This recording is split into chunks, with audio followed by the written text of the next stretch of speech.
And I remember her just not wanting to move because I didn't know if it was broken. I didn't know if the bottle that he had inside me was broken. I couldn't feel it. I couldn't feel it. I didn't feel pain.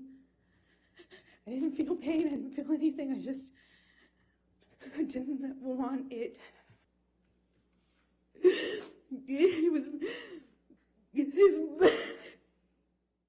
Just by looking at Johnny Depp, you could tell that he was in total shock by the words that came out of his ex-wife's mouth during her testimonies. But that's not all there is to it. Seems like Depp wasn't the only one that was shocked, as his legal team were too visibly surprised by the display Amber Heard put up in court while she told her side of the story. And you wouldn't believe how they handled it. Did he object to Amber's words? Did she lie on the stand? As the case between Amber Heard and Johnny Depp has dragged on, we've seen and heard several parts of the story. But it seems like all of that was not the complete truth, and there might actually be a lot more to tell from a different angle. And that's exactly what Amber Heard did. While Heard's Bretta Hoft and Ben Rottenborn-led defense team had sought to puncture Depp's version of events in the admittedly chaotic marriage, with tales of drug and booze usage as well as violence, they have been on the back foot narratively for most of the 5-week-long trial so far. However, all that might have changed because of Heard's testimony. Earlier this week, Heard took the witness stand in the Virginia court, a make-or-break moment for the actors in a trial that had so far largely focused on Depp's version of events during their turbulent 15-month marriage. Going into sordid specifics, Amber Heard told the court of how the former Fantastic Beasts actor sexually assaulted her a while back, along with a series of other violent incidents. The actress described how during a weekend away with friends in May 2013, Depp tore her dress, ripped off her underwear, and stuck his fingers inside her. Speaking at the hearing, she started out by saying, "I struggle to find the words to describe how painful this is. This is horrible for me to sit here for weeks and relive everything, to hear people that I knew, some well, some not, my ex-husband with whom I shared a life, speak about our lives in the way they have." She added, "This has been one of the most painful and difficult things I've ever gone through for sure. He's grabbing my breast, he's touching my thighs, he rips my underwear off and proceeds to do a cavity search. He shoves his fingers inside me," a halting Heard told the court between tears after revealing how Depp pulled off her dress in anger. While watching her tell her story in court, Depp barely had a reaction. In fact, he almost totally avoided eye contact as he was seen looking down. According to Heard, the incident occurred after Depp had accused another woman of flirting with his bisexual ex-wife at the Hicksville trailer park out in the California desert.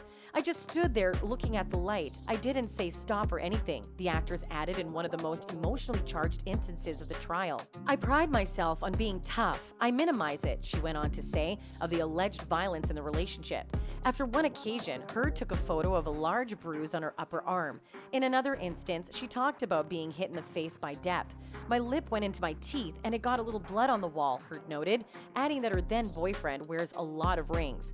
Later, in explaining a July 2013 yacht ride with Depp and his then-teenage kids, the actress said of her nearby Downcast Rum Diary co-star, "There's no off button with Johnny." Just like in Heard's earlier testimony, the former Pirates of the Caribbean star barely looked at his frequent crying ex-wife as she spoke about their life together. Instead, Depp seemed to be fixated on something on the table in front of him, laying out more instances of alleged escalating abuse. The rage this man had, and Depp's subsequent hyperbolic pledge like that, "He'd rather cut my hand off than ever laid on you." Heard brought up a term the jury has heard before during his testimony and that of others. Heard said on one particular occasion in 2012, the sometimes disappearing Depp admitted to her knew he had a problem with booze and drugs. "I put that effer away. I killed that monster," he told her, the latter term being frequently explained in prior testimony, remarkably as referring to Depp's sobriety, not his drinking and drugging. Notably, unlike his boisterous stint on the stand, Depp did not watch his ex-wife deliver her testimony. Instead, seated between two of his attorneys, the sunglasses-wearing actor leaned over the table and seemed to be distinctly avoiding eye contact by scribbling. Additionally, prior to Heard giving her testimony, Depp was seen in the past days making drawings while others gave testimony, though it was hard to tell if that was what he was doing during his estranged wife's time on the stand. Later on May 5th, a spokesperson for Depp reacted to Heard's 2 days of testimony. As Mr. Depp's counsel correctly predicted in their opening statements last month, Ms. Heard did indeed deliver the performance of her life in her direct examination, the statement read. While Ms. Heard's stories have continued to grow new and convenient details, Mr. Depp's recollections have remained exactly the same throughout the 6 painful years since her first allegations were made.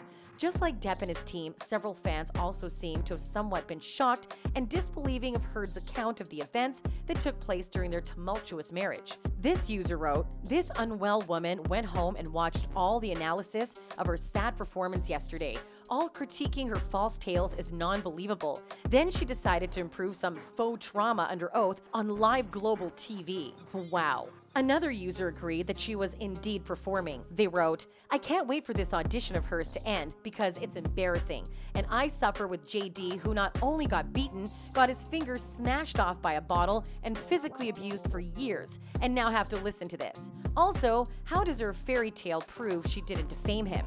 Someone else wrote, yes, it is. Anyone who has been abused in that manner would remember exactly what happened. They won't be saying, "Oh yes, you're right, I'm sorry, I forgot about that." She's reciting lines, not recalling memory.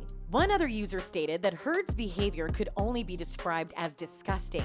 They wrote, "It really is, and anyone can see this is a vindictive female that was so hurt by not being a 24/7 queen that she has invented stories to ruin Johnny. Her lack of responsibility is disgusting. Cross is going to be wild." Later on in her testimony, Heard reminisced about the earliest time of her relationship with Depp.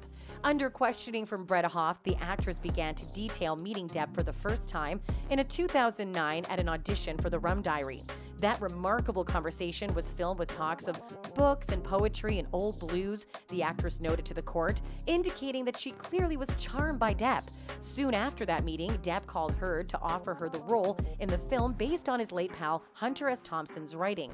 In her testimony, the actress spoke of making the movie in Puerto Rico and how a flirtatious vibe developed between the two, who both were in other relationships at the time, calling it a beautiful and strange time. A sometimes tearful Heard also detailed a kiss they shared and how they first became involved in Los Angeles during the 2011 press tour for the film. Clearly, that beautiful time when the duo were in their bubble, as Heard called it, and hanging out on Depp's private Bahamas island did not last. She went on to describe the first time Depp allegedly hit her. During her testimony, the actress recalled a moment when she was sitting on the couch with Depp and asked a question about his famous arm tattoo, "Wino Forever." What came next, Heard alleged, was a violent interaction that the actress will never forget. "He slapped me across the face and I laughed," she said. "I laughed because I didn't know what else to do. I thought this must be a joke because I didn't know what was going on. I just stared at him, thinking he was going to start laughing too." But according to Heard, Depp proceeded to slap her again. "As a woman," she testified, "I'd never been hit like that." Heard later said that Depp got down on his knees and apologized for his actions while crying. Of course, Depp and his team have repeatedly admitted that all of these are nothing but lies. However, until that is proven by the court, it's her word against his. And we'll find out which is which soon enough. That's it for now. See you on the next one.